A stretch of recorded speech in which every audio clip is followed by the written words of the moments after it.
Teleamazonas presenta Hora 25 con el auspicio de... Prepárate con una visión global del mundo gerencial. Intégrate a la red de Thunderbird School of Global Management y cursa tu último año de carrera en uno de los innovadores campus de ASU. Postula ahora. Tienes una oportunidad para participar en el sorteo de $2,000 semanales y un premio final de $20,000. Aplican condiciones. Elige un banco con propósito. Produbanco. Hoy me dan la gran oportunidad de ser un mentor para quienes la buscan, la justicia como algo más que una profesión.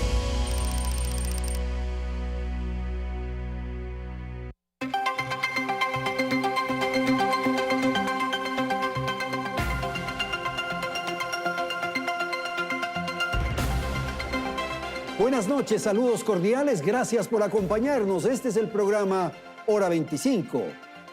El Ecuador sin salidas. La violencia y la inseguridad no se detienen. El crimen poco a poco se toma ciudades y campos del Ecuador. La sociedad sometida a bandas y a una guerra que parece o que resulta hasta este momento perdida. Bien vale entonces discutir las alternativas frente a la crueldad, frente al crimen. Los temas de fondo, por ejemplo. ¿Vale la pena legalizar el consumo y tráfico de la droga? ¿Tomar en cuenta la experiencia de El Salvador con Nayib Bukele? ¿Negociar con las bandas y carteles para un acuerdo de convivencia y vivir de alguna manera en paz? Aplicar la pena de muerte, la prisión preventiva, la prisión por vida, declarar como terroristas a los criminales y confrontarlos con la fuerza que eso significa. Las leyes, las reformas para diseñar una política contra el crimen, por ejemplo, el sistema de rehabilitación, las penas, la recuperación de activos, los tribunales penales fijos, son varios los temas, pero tratar aquellos de fondo para enfrentar este mal. Nuestros invitados esta noche aquí en el estudio de Teleamazonas. Ramiro Narváez.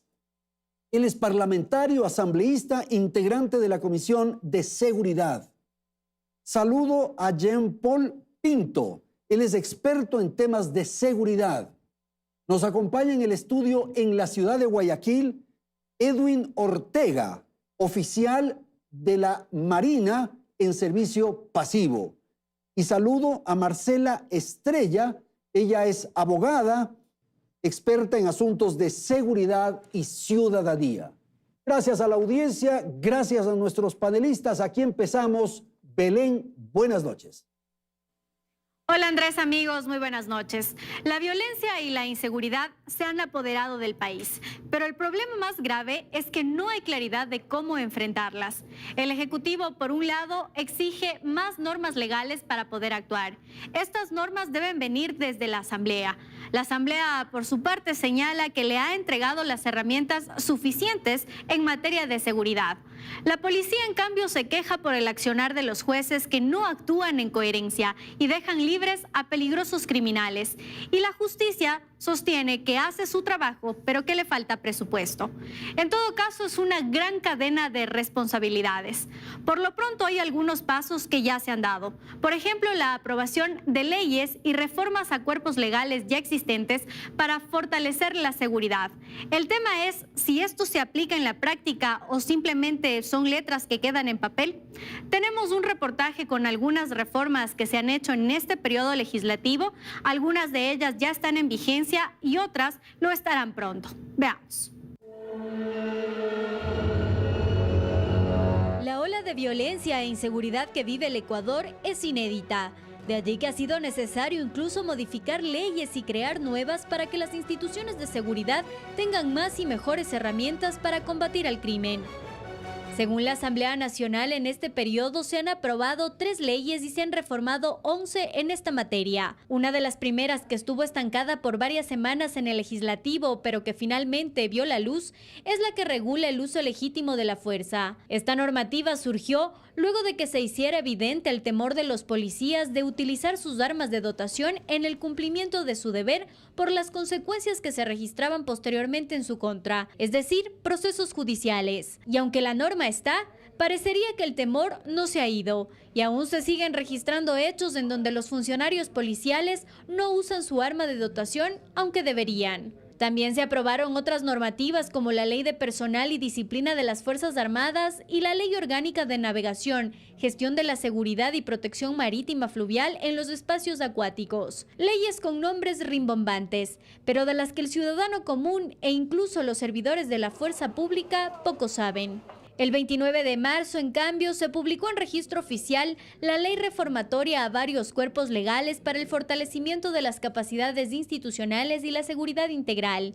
En ella, entre otras cosas, se norma la existencia de un ente rector de la política criminal en el país, algo que no existía y que debería contribuir a generar política pública. Pero además de ello, para el 12 de mayo entrarán en vigencia algunas reformas que la ciudadanía exigía. Por ejemplo, el delito de las vacunas, es decir, la extorsión, es ahora más específico y será sancionado con hasta 10 años de prisión. En cuanto al delito de terrorismo, que hasta hace poco nos parecía lejano, pero que hoy es más frecuente en el país, también se incrementó la pena. La sanción es de hasta 16 años de cárcel. Se introdujo además una nueva figura relativa al reclutamiento de niñas, niños y adolescentes con fines delictivos. La pena es de hasta 16 años. También se amplía el tiempo de flagrancia, es decir, la policía podrá realizar persecuciones físicas y digitales por hasta 48 horas luego de cometido el delito. Además, entre las reformas, consta que en la ejecución de tareas para prevenir o combatir el crimen organizado, así como para defender a los habitantes de las situaciones de violencia, la Policía Nacional como ente ejecutor podrá contar con el apoyo complementario, extraordinario, regulado y fiscalizado de las Fuerzas Armadas. En conclusión, ¿estas herramientas contribuirán a reducir los delitos o la impunidad seguirá fortaleciendo a la delincuencia? ¿La justicia está a tono con el país? Da la sensación, con la información que acabamos de recibir, que existe toda una estructura legal que permite combatir el delito. ¿Qué es lo que ocurre? ¿Por qué no se avanza? ¿Qué está sucediendo en el país? Ramiro, le escuchamos. Buenas noches. Buenas noches, un saludo afectuoso Gracias. a todos ustedes y quienes nos escuchan. El reportaje ha sido claro. La Asamblea Nacional le ha entregado leyes al Ejecutivo y al Estado para poder actuar contundentemente frente a la delincuencia. Y todavía estamos procesando más leyes. El problema es la aplicación de estas leyes. Por ejemplo, la ley del uso legítimo de la fuerza, que da la facultad para que nuestros policías actúen de manera contundente contra el criminal, aún no ha sido socializada. He conversado con decenas de policías y aún no les han capacitado en esta ley. ¿El policía puede disparar al asesino, al sicario, al criminal, al delincuente? Efectivamente, antes estaba normado con un reglamento y había muchas limitaciones, la proporcionalidad, la progresividad. Eliminamos todo eso. Hoy día, si un delincuente está a punto de acabar la vida de un ciudadano o la de un policía, el agente de seguridad, el policía, el militar, que también lo incluimos, y el agente penitenciario puede actuar de manera inmediata. Esa es una de las herramientas que le hemos dado. Las vacunas que estuvimos comentando. Las vacunas La extorsión. han generado el cierre de muchos negocios y el procesamiento jurídico a veces podría generar impunidad. Reformamos la ley para que la vacuna claramente esté tipificada y que los jueces tengan la herramienta para poder sancionar. Estas vacunas que hoy día han aterrorizado a los comerciantes, a los empresarios ecuatorianos, pueden ser sancionadas hasta con 10 años de prisión. Eso también la Asamblea ha entregado al Estado ecuatoriano. Ramiro, el hecho de reclutar a menores de edad para el crimen. No sabemos nosotros en qué momento nuestros niños dejaron de soñar con ser superhéroes y pasaron a soñar con ser gatilleros. No sabemos en qué momento nuestros jóvenes abandonaron los libros y empuñaron las armas. Han sido reclutados por estas bandas delictivas. Hoy día, con las reformas que la Asamblea le ha entregado al presidente de la República, el reclutar a estos menores puede ser sancionado con penas de hasta 16 años. Debemos impedir que nuestros niños y nuestros adolescentes sean cooptados por estas organizaciones delictivas. Bueno, por leyes no falta entonces, Marcela. No, y yo pienso que, buenas noches con Buenas todos, noches, muchísimas sí. gracias. Básicamente pienso yo que no amerita el análisis desde la falta de norma. Pienso que normas tenemos, el problema es la aplicabilidad de la norma. ¿Cómo hacemos efectivo que, por ejemplo, las normas que hasta antes de la última reforma ya estaban contempladas en el Código Orgánico Integral Penal, por ejemplo, se aplicaran de una manera adecuada? Porque el uso progresivo de la fuerza como tal ya estaba contemplado y la crítica más bien debería recaer en la falta de capacitación que reciben los elementos de las fuerzas del orden para poder ejecutar adecuadamente la norma. ¿Y los jueces? No, por supuesto, es que todo va concatenado. Al hablar de un sistema estamos hablando de varias instituciones que están involucradas. La justicia, independientemente que está concatenada porque viene a ser la consecuencia de un acto delictivo, pero básicamente también, y yo he conversado estos días con algunas personas, me han dejado algunos criterios importantes, dudas sobre todo, porque en el ejercicio de administrar justicia, si es que tú como juez estás en una provincia aislada, en donde no hay un control tan, digamos, tan sentido por parte del Consejo de la Judicatura, si para mala suerte tuya como juez te toca conocer un caso de narcotráfico, de delincuencia organizada, y para mala suerte tuya te amenazan contra tu vida, es que contra... ocurre. Puede haber toda la estructura legal más perfecta del planeta, pero si el narcotraficante le amenaza, como usted bien señala, le dice simplemente, sé dónde estudia tu hija, claro, ¿es suficiente? En todo caso, estas son realidades que me parecen no escapan de nuestras percepciones y en ese sentido, en lugar de, por ejemplo, pretender irnos a la Corte Interamericana de Derechos Humanos, podríamos estar pensando en procesos para defender a los jueces que tendrían que conocer por sorteo este tipo de casos. Ok, vamos a ir a Guayaquil. Quisiera pedirle a Edwin que nos comente, que nos haga conocer su apreciación de lo que han dicho sus colegas y esta sensación de que es una pelea perdida, que es una guerra perdida la que está viviendo el Ecuador y el mundo, porque esto se reproduce en otros países. Adelante, Edwin, le escuchamos. Saludos, Andrés. He escuchado muy atentamente, especialmente a Ramiro. Y aquí hay que decir las cosas con toda franqueza y con toda claridad. ¿Sabe lo primero que piden los abogados de la contraparte? Lo que piden los fiscales y los jueces. Los listados, Andrés. Los listados de los miembros de la patrulla policial, patrulla militar, en el caso de que sea una operación planificada y en el caso de una operación deliberada, como el caso del policía Olmedo, del policía Velastegui, lo primero que piden es la hoja de vida de los policías y el nombre de los familiares de los policías. ¿Por qué? Porque nosotros como Estado no estamos actuando como Estado en el momento de actuar en contra del crimen organizado. Actuamos como el capitán Ortega, como el policía Olmedo, como el policía Velastegui. ¿Y qué crea? Esto crea un entorno en donde se enfrenta el ser humano frente al mismo Estado y no se enfrenta a la policía, no se enfrenta a las Fuerzas Armadas. Es más, esto tiene que conocer el país.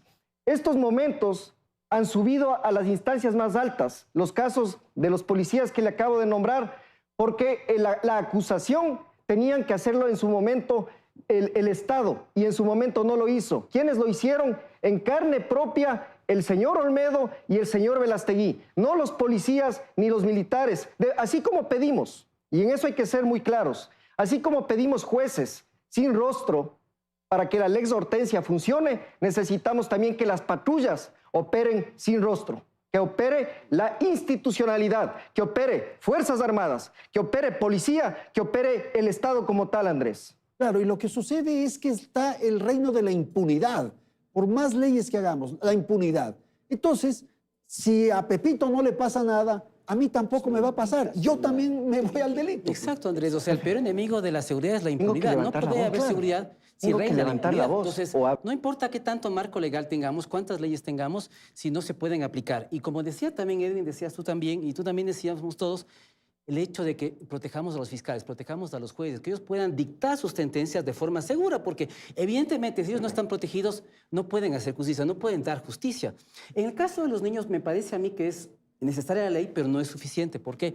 Porque hay que darle a los niños educación, hay que darles salud, ¿no es cierto? Otros recursos. La política de seguridad no puede estar divorciada de otras políticas, ¿no es cierto?, educativas, sociales, productivas, etcétera.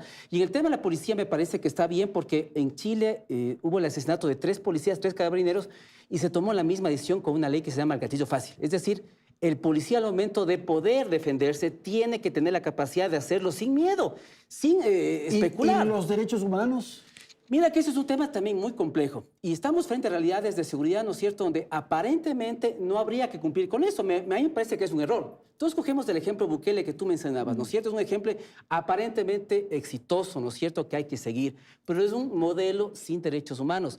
Tú ves mucha gente encarcelada pero sin políticas de rehabilitación. Bueno, Nadie de esas quienes cárceles va a están salir. del otro lado dice, y los derechos humanos de los inocentes, de aquellas personas que están transitando por la calle y que los matan. Mira que... ¿Por qué no se piensa en esos derechos Me parece humanos? que está bien y debe haber un equilibrio, pero en el tema de Bukele que decíamos, Sí. hay mucha gente que ha sido apresada siendo inocente, porque tiene que cumplir cuotas, como en Colombia en la época de Uribe. Posiblemente. Tiene que cumplir cuotas, entonces no importa, puedes ser tatuado, enseguida eres apresado, no tienes un derecho a la defensa y vas por lo menos 2 años a la cárcel. Ramiro, esta idea de guerra perdida, quiero insistir un poco. ¿Por qué? Porque ustedes hacen esfuerzos en estructurar leyes, en conformar toda una arquitectura que permita enfrentar el mal, pero la justicia no funciona, la policía y la institucionalidad policial y de las Fuerzas Armadas está entredicho. Entonces, ¿qué logramos? Yo me resisto a creer que es una batalla perdida.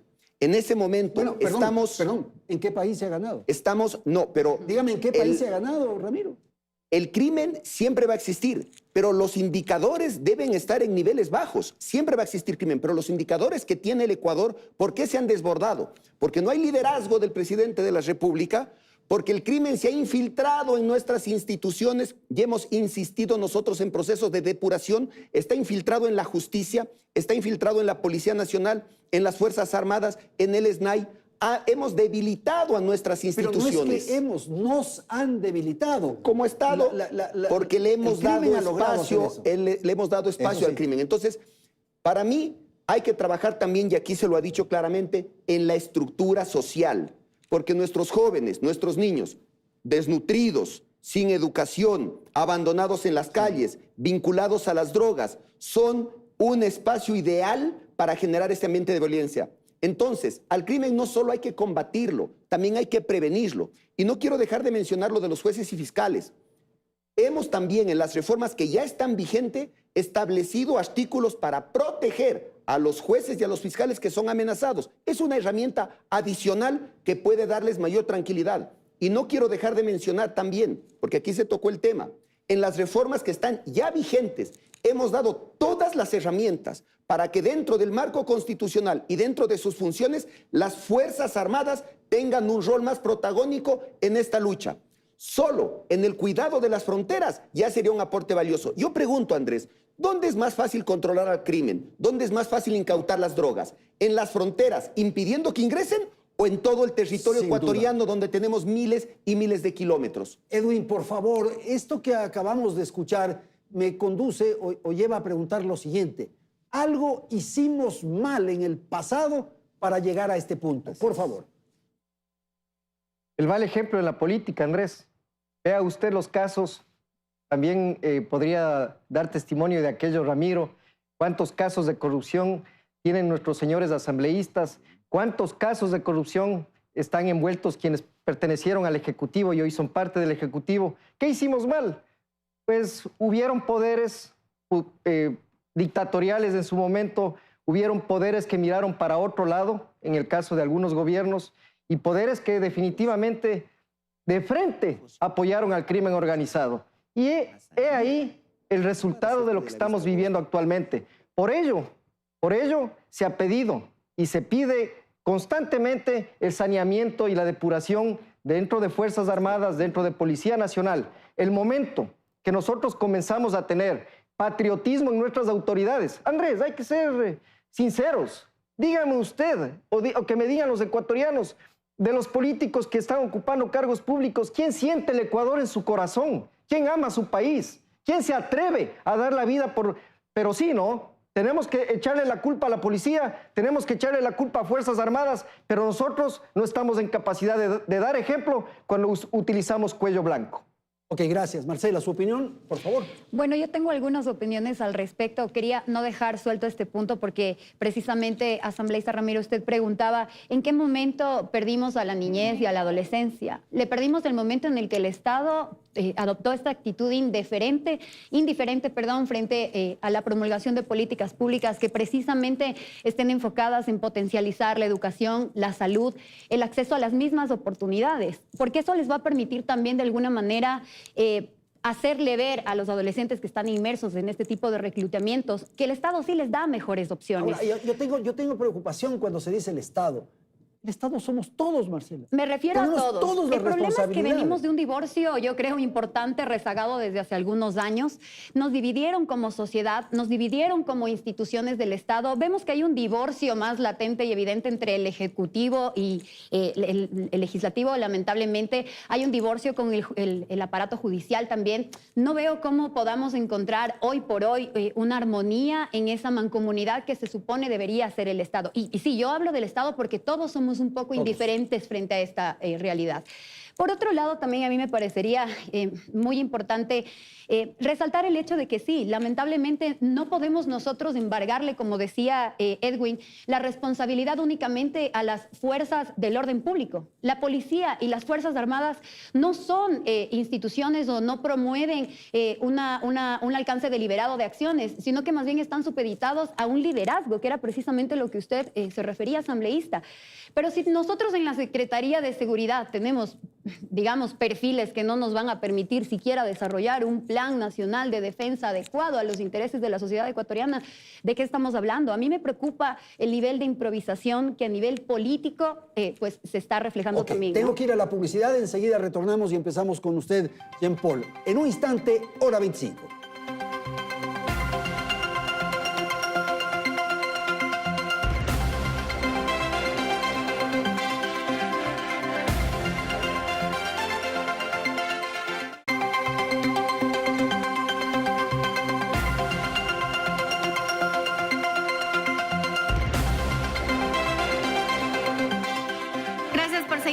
Sintonía, amigos.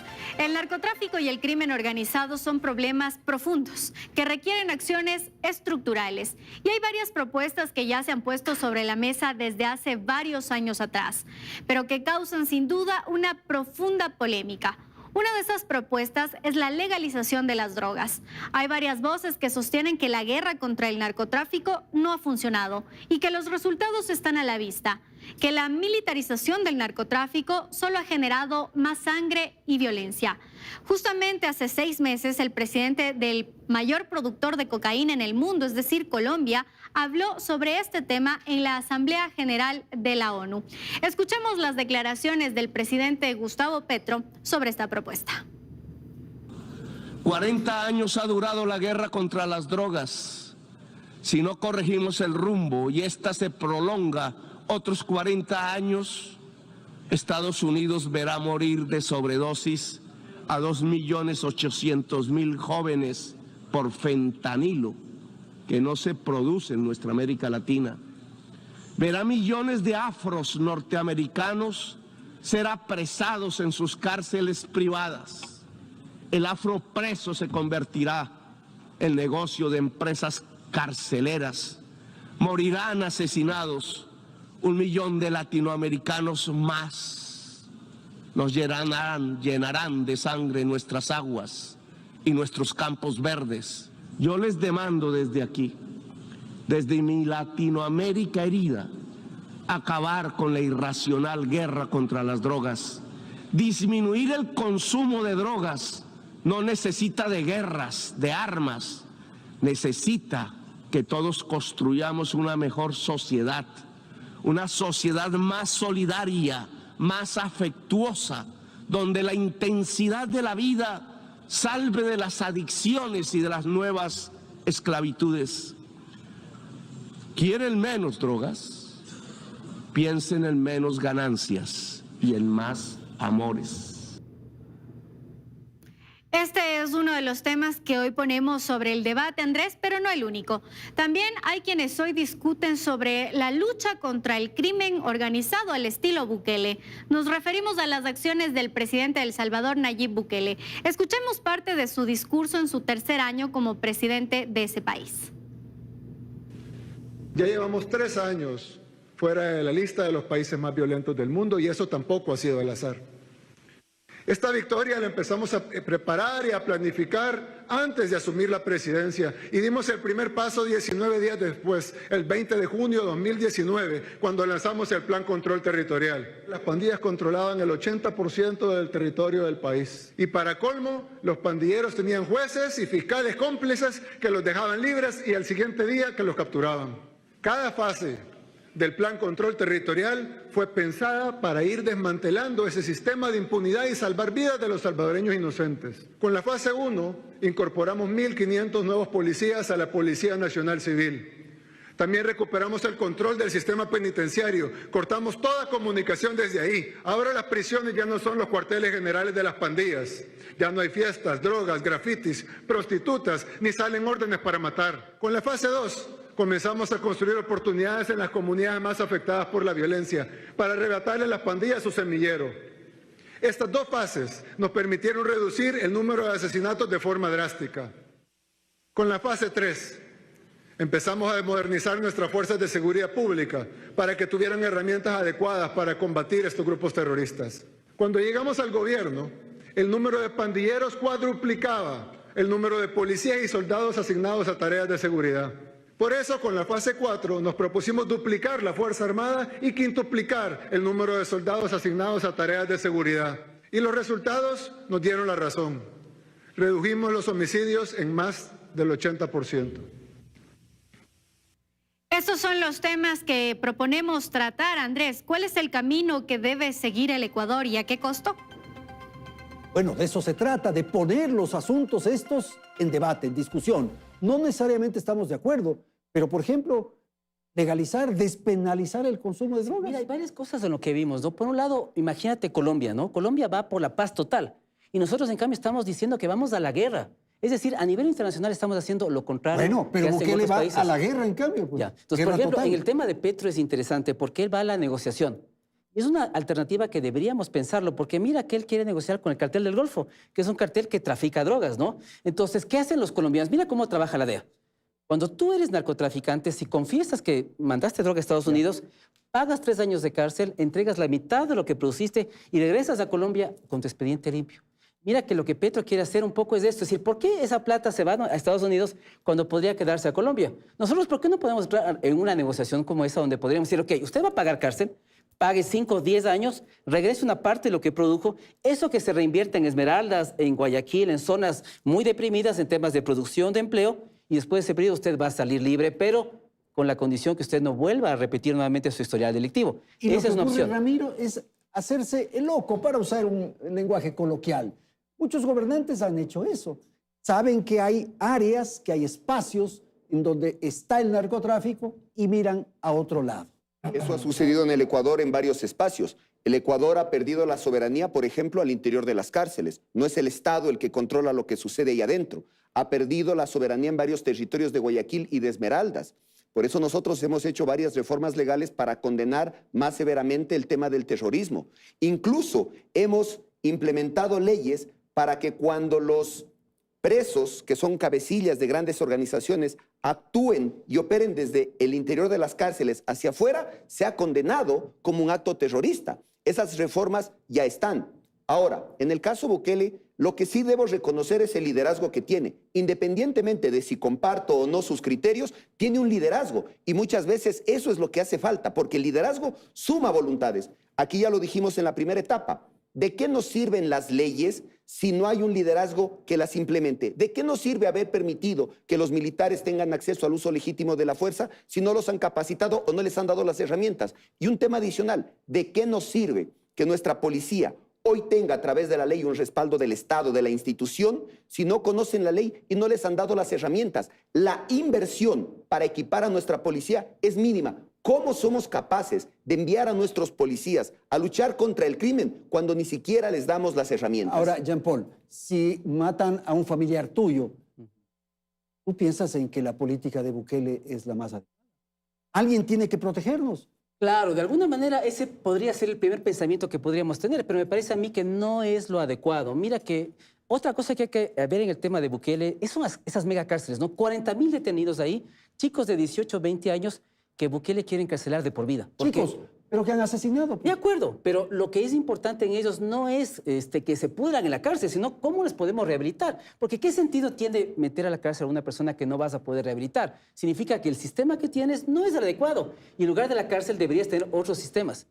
Otra cosa que quería hablar era un poco lo que decía Ramiro en el tema de los militares. Mira México. México hace unos pocos días acaba de negar la posibilidad de que la Guardia Nacional pase a los militares. Ellos están desmilitarizando la seguridad. Nosotros estamos militarizando la seguridad. Bueno, pero la propuesta de AMLO es que la Guardia Nacional vaya a hacer una rama de Fuerzas Armadas. Y eso le negaron. Le negaron, pero no. va a insistir. Entonces, y México intenta que los militares no vayan a la seguridad pública porque hay violación a derechos humanos, hay graves problemas. Edwin, entonces, estamos al revés de lo que hacen los otros países. Ok, Edwin, por favor, ¿qué hacemos?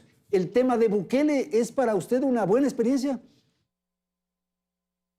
Bueno, de hecho, cada país tiene sus propias experiencias. Él, en sus 5 fases que acaba de nombrar, el resumen es que atacó las capacidades, las vulnerabilidades críticas y las volvió capacidades críticas para el Estado.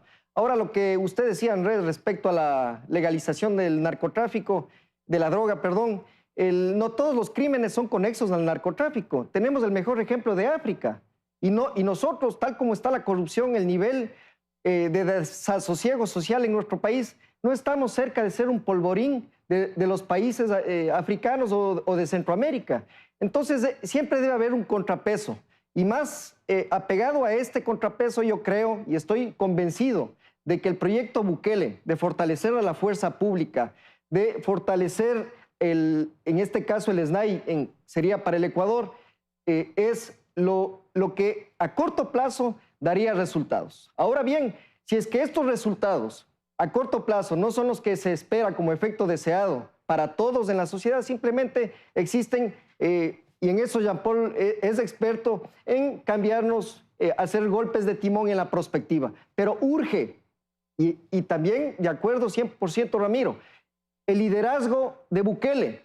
¿Por qué aquí en el país no se puede imprimir? Porque nuestros políticos, y nuevamente volvemos al mismo caso Andrés, tienen harto rabo de paja. Ahora, lo que ocurre con el caso Bukele se podría plantear simplemente es enfrentar con esas armas, con ese liderazgo, al delito, pacificar la nación y entrar a un siguiente momento, que es justamente la preocupación que se ha señalado, los derechos humanos. Yo no sé si eso podría implementarse. ¿Qué opinión tiene usted, Edwin? De hecho, existen diálogos con los líderes de las bandas, sino que no se los hace públicos. Existe un trabajo del SNAI.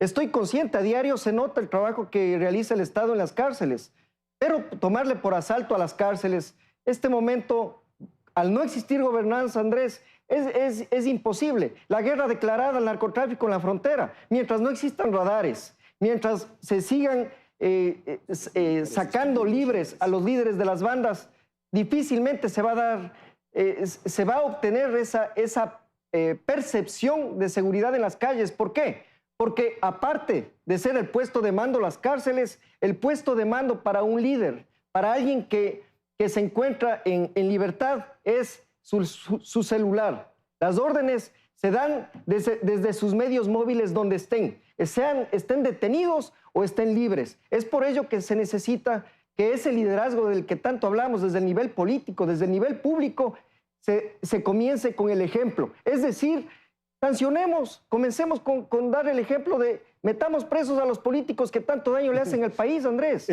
eso quién lo puede hacer? Yo no estoy tan seguro de lo que dice Edwin, de que los puestos de mando están en las cárceles. Las casas matriz probablemente están en Sinaloa, están en otros lugares. Ese es el problema. Claro, y mira que, voy a responder un poco lo que decía Edwin. Sí. Bukele, mira lo que hizo. Él fue a las cárceles a hablar con los líderes de las maras 13 y 18 y logró pacificar así también, porque no se explica el éxito tan rápido de Bukele. Él hizo una paz mafiosa. Entonces, por lo tanto, estamos viendo que hay ejemplos de paz mafiosa como la que está haciendo Petro, la que se hizo Bukele, que podríamos tal vez aprender. ¿Por qué no hacemos más cooperación internacional? ¿La paz tiene precio? O sea, si es que yo logro la paz negociando con esto que tú dices, paz mafiosa, bueno, tal vez para unos puede ser adecuado, ¿no? Mira, yo digo, si al menos salvamos una vida, o 10 vidas, o 100 vidas, vale la pena. Vale la pena. Y yo estoy de acuerdo con este planteamiento porque debería entenderse a la cárcel como un fracaso colectivo. No es como un premio para la sociedad buena que se porta bien. No, fracasamos todos. Las personas que delinquen responden a necesidades sociales, a carencias del Estado, a una indiscriminada forma de no ser parte activa de la sociedad y lamentablemente tiene que pagar las consecuencias de esas actuaciones del Estado. Pero la cárcel y la rehabilitación social van de la mano. Bukele no va a ser eterno y más allá de los cuestionamientos que se le puedan hacer y los aciertos que se le deban reconocer, aquellas personas que vayan a salir y vayan a reinsertarse a la sociedad no van a tener un sentimiento peor de venganza y a lo mejor el resentimiento social se va a reflejar pero eso. Marcela, yo insisto un poco, me pongo de abogado del diablo, no necesariamente estoy de acuerdo, pero si el bien común es lo que debe prevalecer, ¿qué me importa, entre comillas también, 40,000 detenidos si voy a tener, no sé, 8 millones de paz? Claro, estoy de acuerdo. El problema es que no le puedes dar a la ciudadanía falsas ideas de seguridad. Entonces, armarle a la ciudadanía es una falsa idea de seguridad. Decir que vas a incrementar el techo de las penas es una falsa idea de seguridad. Decir que voy a empezar a aumentar delitos es populismo penal. Y al final del día, sí, le vas a estar dando, políticamente hablando, satisfacción a la sociedad porque le vas a decir lo que quiere escuchar, pero al final del día, en cambio, sabemos que el trasfondo es otro. Pero voy a insistir un poco en lo que decía Jean-Paul. Si salvamos una vida... Siempre la vida estará sobre cualquier cosa. Al salvar una vida es importante, pero y yo también quiero ser claro en esto. Si tú metes a 40,000 personas presas, mientras la estructura social siga como está hoy, no vas a tener paz. Tendrás que hacer otra de 40,000 y otra de 40,000. Exacto, Andrés. Entonces esa no es la solución. Tenemos que ir a la estructura social, porque la sociedad va a seguir produciendo delincuentes y van a terminar todos encerrados. Si no corregimos en el origen, no vamos a salir de esto. ¿Cuál es el origen? El origen es de la estructura social, la incapacidad del Estado en invertir en la niñez, en la juventud, no es la en la droga, adolescencia. ¿no es la droga? La droga es otro elemento adicional y ahí también quiero denunciar algo, estimado Andrés. Se ha detectado que la droga es el principal elemento que genera la violencia, el caos, la muerte. Y el Ecuador no tiene una política de drogas. Antes había la Secretaría Técnica de Drogas o antes había el CONCEP también. Hoy día esas instituciones no existen. No hay una sola institución que vea el problema de manera integral. El consumo, la prevención, la adicción, la reinserción, pero el Ramiro, destino de los recursos, las ¿sabes matanzas. quién es el que provoca eso? ¿Por ¿Quién provoca eso? Los carteles. Las carteles. mafias. Por eso. Ellos están medrando de la ausencia de institucionalidad. Quienes están beneficiando son ellos. Pero tú lo dijiste. Entonces lo que hay que hacer es, por ejemplo, despenalizar la droga. Tú lo dijiste. El Estado está debilitado por varias razones. Primero, porque las instituciones no están conectadas y no están coordinadas. Los poderes del Estado no trabajan juntos y eso debilita al Estado. La pelea entre el Ejecutivo y el Legislativo, el aislamiento del sistema judicial frente a la realidad que pasa el país. Esta división debilita al Estado y permite que quien realmente nos gobierne sea la delincuencia. Si no entendemos que debemos estar unidos, esto no va a cambiar. Y yo, solo para terminar, porque no quiero dejar de decirlo, yo soy un político nuevo. De edad puedo tener 50 años, pero soy político nuevo. No podemos nosotros aniquilar y manifestar que la clase política es la que destruye el país y la que no permite el progreso, porque esa clase política siempre va a estar ahí. Lo que necesitamos es garantizar que haya buenos políticos. Yo puedo dar fe que hay malos políticos que no merecen administrar el sector público ni los recursos de los ecuatorianos, pero también puedo dar fe, porque he sido testigo del esfuerzo incansable de muchos asambleístas, hombres y mujeres, que no dejan de trabajar para cambiar esta realidad. Absolutamente justo lo que acabas de decir. Por favor. Ahora, mira que el tema de la legalización es súper importante. Podemos tomar el ejemplo uruguayo, por ejemplo. Mira que todo está controlado ahí. El Estado productor, el Estado cobra impuestos, el Estado decide... ¿El Estado es productor? El Estado, claro, él hace. Uruguay exporta cannabis. Por primera vez el Uruguay exportó cannabis este año. Y mira que los consumidores están registrados, hay 3 puntos de venta autorizados, la autoproducción, las farmacias y hay unos clubes de consumo. Y mira que tampoco es como la gente piensa el mito de que si liberalizamos el consumo se va a disparar. Los ejemplos de Canadá, de Uruguay dicen que no es el caso. Entonces hay que tomar en cuenta otra cosa que es importante, Andrés.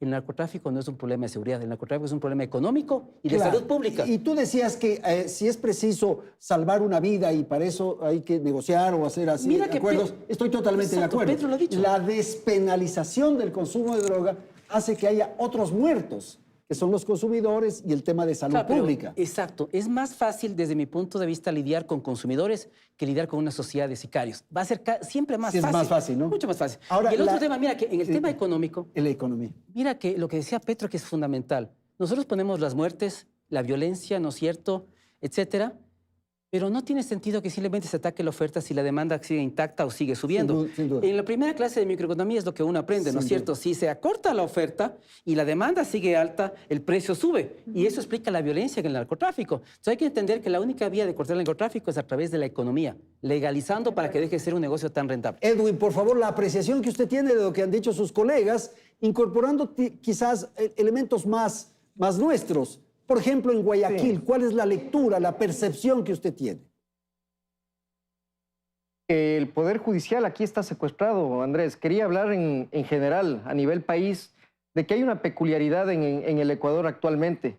Y es que, es por lo que estaba escuchando a los otros panelistas, se referían solamente a los jefes de las bandas, a los sicarios, al tema del narcotráfico, cuando es evidente que el brazo armado es una de las partes integrantes de toda la estructura. Esta mafia, y podemos ver en todos estos organigramas que se han filtrado de inteligencia, estamos viendo generales en servicio activo y pasivo de todas las fuerzas y de la Policía Nacional. Estamos viendo asambleístas que representan de alguna forma o tienen afinidad a ciertas bandas. Estamos viendo servicio social que brinda el SNAI, que hasta cierto punto se encuentra cooptado. ¿Por qué? Porque los jueces son inclusive amigos y afines, y lo hemos visto con los últimos casos en los cuales el ministro del Interior acababa de señalar en las últimas ruedas de prensa de cómo los policías llevan a los delincuentes y a la vuelta, 24 horas de la vuelta de la esquina, se vuelven a encontrar con los mismos en las calles. Entonces, en ese sentido, hay que tener muy claro de que el crimen ha penetrado la institucionalidad. Ahora, ¿qué hacer? Eso redunda, ¿no? Redunda en lo que hemos hablado hasta la saciedad. Si en Guayaquil actualmente el problema es el sicariato, pues ¿cómo vamos a atacar al sicariato si no vamos a encontrar a ese muchacho de 18, 20, 22 años? A la final lo encontraremos muerto o asesinado por la banda contraria. Pero ¿quién dio la orden? Nació de la cárcel. ¿Quién contrató a esa banda para que liquiden a ese individuo? Y todo redunda justamente o gira, alrededor de esta mafia. Y ni se diga el lavado de activos. Y sabemos quiénes están lavando en este país, Andrés. Ok, vamos a hacer una pausa. Tengo que atender la publicidad y enseguida retornamos para el tercer segmento de Hora 25.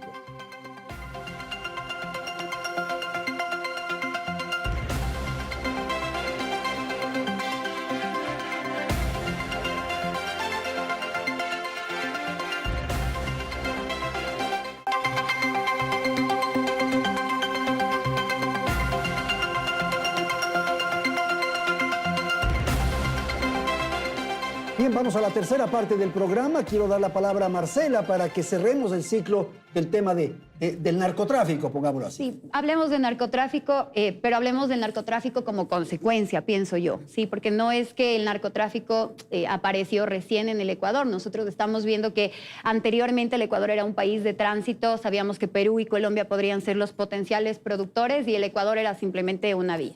Hoy por hoy ya estamos enfrentándonos a la producción interna de distintas drogas y pienso que en este punto, sumado a toda la crisis delincuencial que vemos nosotros en las calles, no sé si es que realmente podríamos considerar buenos referentes Canadá y Uruguay, porque nuestra dinámica social es completamente distinta y nosotros estamos de alguna manera rendidos ante el empoderamiento criminal que día a día pues, va ganando más terreno.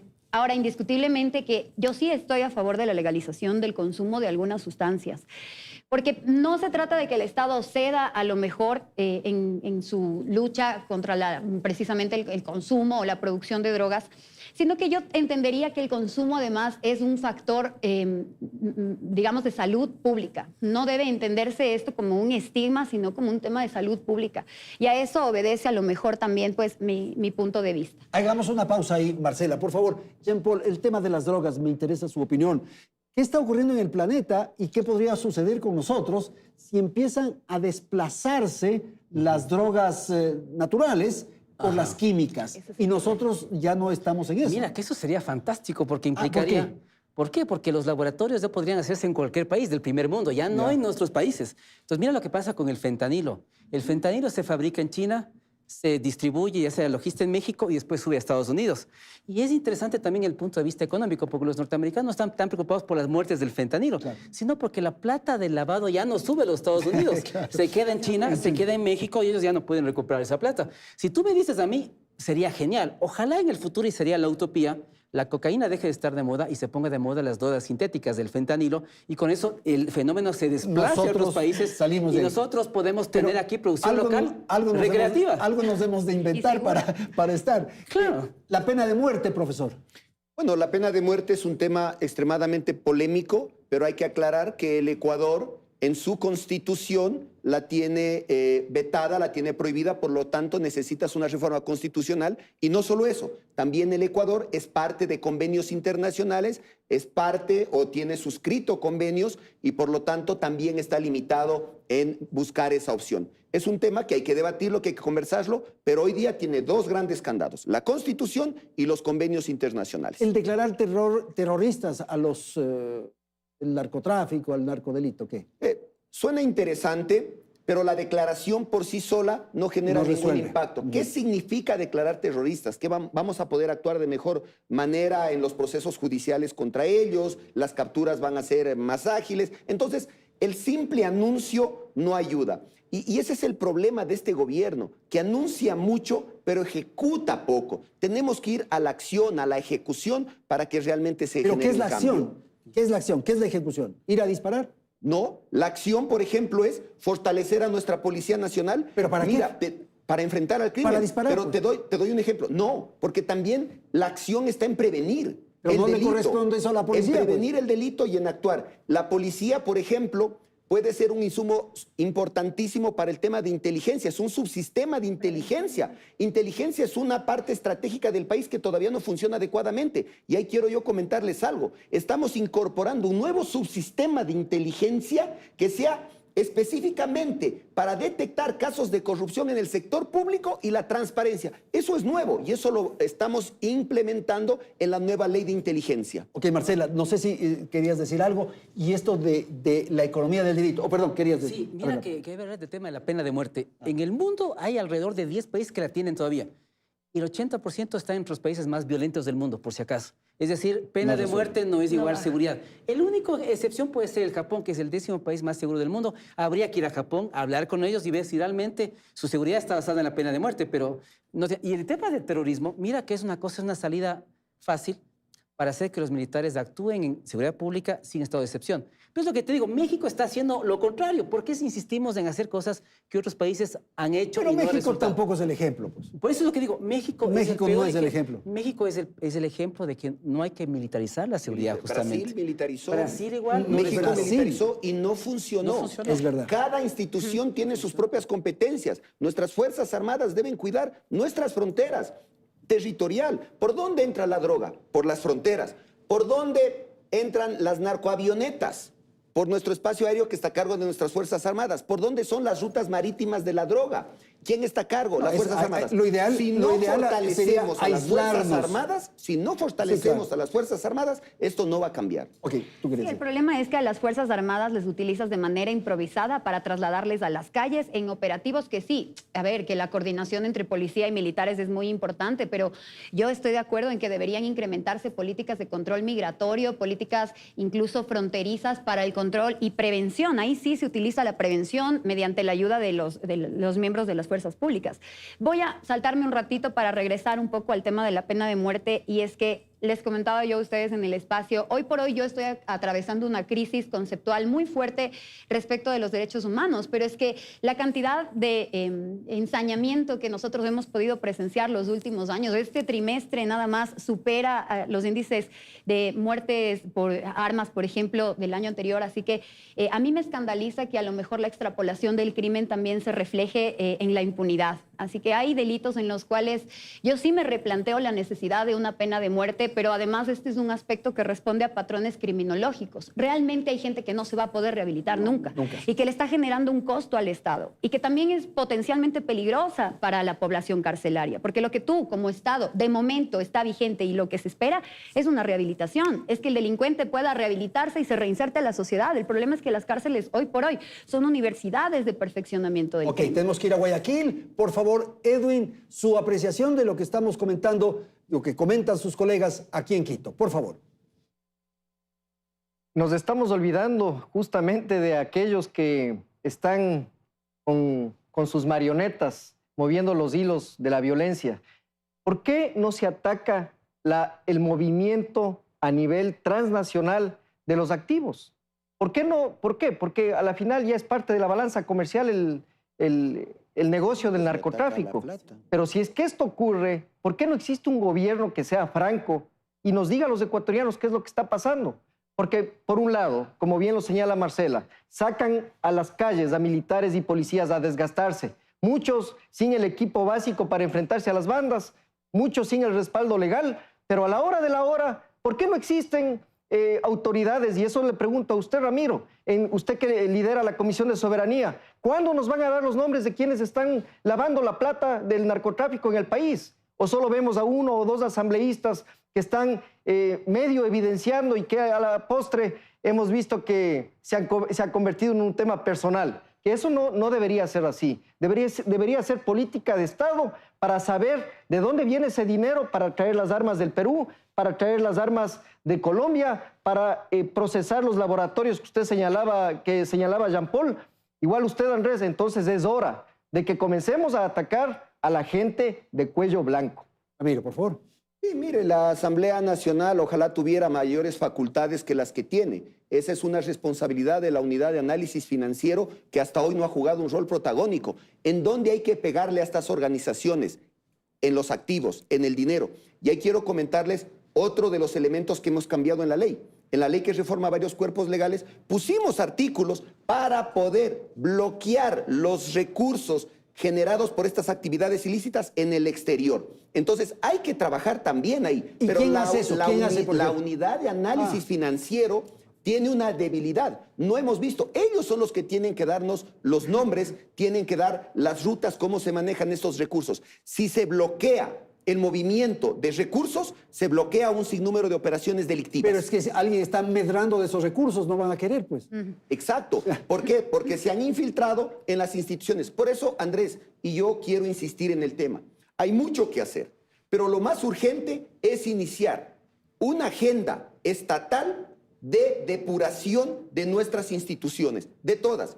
Depuración, reestructuración y fortalecimiento. Y solo para terminar, nosotros hicimos una invitación a todas las instituciones para que busquemos un mecanismo para depurar y no se sumaron. ¿Cuál es el temor de sentarnos en una mesa para establecer un mecanismo y depurar nuestras instituciones? Muchísimas gracias. Tenemos que terminar. Marcela, muchísimas gracias. A ustedes también por haber asistido en Guayaquil a Edwin. Felicidades. Hasta la próxima semana.